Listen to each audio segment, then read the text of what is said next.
Do you ever have those moments in life where you feel like you're in a sitcom? Like the situation you found yourself in is so bizarre and kind of funny that you really feel like it was something that was written for a scripted comedy show. I have those moments from time to time, and today I'd like to share with you one of them.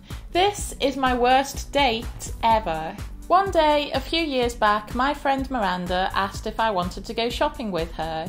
She'd been going through a bit of a rough patch with her boyfriend Dan, and really she just needed a day to just distract herself and have a bit of fun. So I was like, cool, okay, catch up with Miranda, we're gonna go shopping.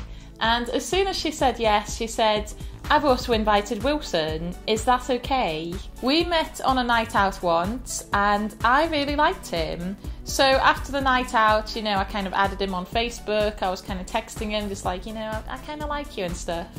And for about a week we were texting back and forth and just kind of getting to know each other.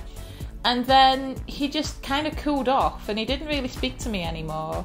And I wasn't really too sure what had happened or anything like that. And then I saw Miranda a few weeks later and she said, yeah, Wilson just said, you know, he wasn't really feeling it and things. He had told her, but he hadn't said anything to me. He just kind of ghosted me. So me and Wilson had a bit of an awkward history there. I'm not the kind of person who's going to bring that up if I see people again. You know, people make mistakes and things, and I'm sure it was just as awkward for him as it was for me without me bringing it up and making a big deal out of it. So whatever, I was going on a shopping trip with Miranda and Wilson. We get to the shopping centre and we start with food, which is the obvious starting point. I don't know if anybody else does that, but certainly when me and Miranda are shopping, we start with the food, with the good stuff. After that, we started going into a few shops, but it was only after like the third or fourth shop that Miranda got a call from Dan saying that he was basically ready to break up with her over the phone. So she was very upset and she went away, and then she came back and she was like, guys, I'm really sorry. Is there any chance we can go home now? You know, this is just a disaster of a day. We started driving back and Dan had started driving in the direction towards where we'd been hanging out.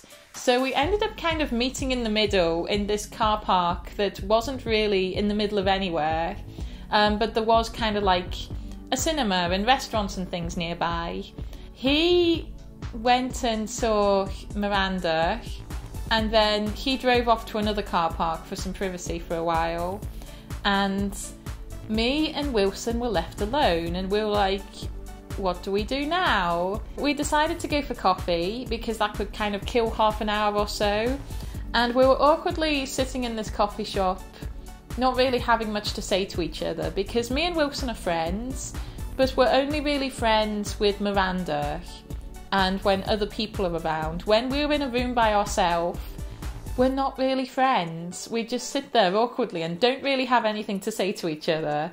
And the only topic of conversation that ever comes to mind is, hey, remember that time you ghosted me? Which probably wouldn't have went down well. There was already one argument going on that day. So it was nothing. About an hour went by and we realised we couldn't really sit in this coffee shop any longer. It was getting really awkward and we were getting hungry again.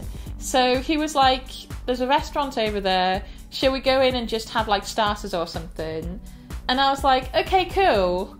So we go into this restaurant and they see two people and decide to get us like a table for two with a candle-lit booth and things. It was all very sweet, but this wasn't a date. We ordered starters and then Wilson got a call from Miranda that she could really do with picking up, that she was in this car park with all her stuff and Dan had driven off and just left her there. So Wilson was like, I'm really sorry, I'll be back in 20 minutes or so. I was just sat by myself with 2 plates of food and the guy I came in with had just left me there. And I just couldn't say it enough to all the people around me, this isn't a date, this isn't a date. And they were just looking as if to say, sure honey, it happens to the best of us. Wilson comes back and he says, Miranda's in my car, obviously she doesn't want to come in and things. Do you want to go out and see her? So then I went out while Wilson paid the bill and quickly ate his starter and things.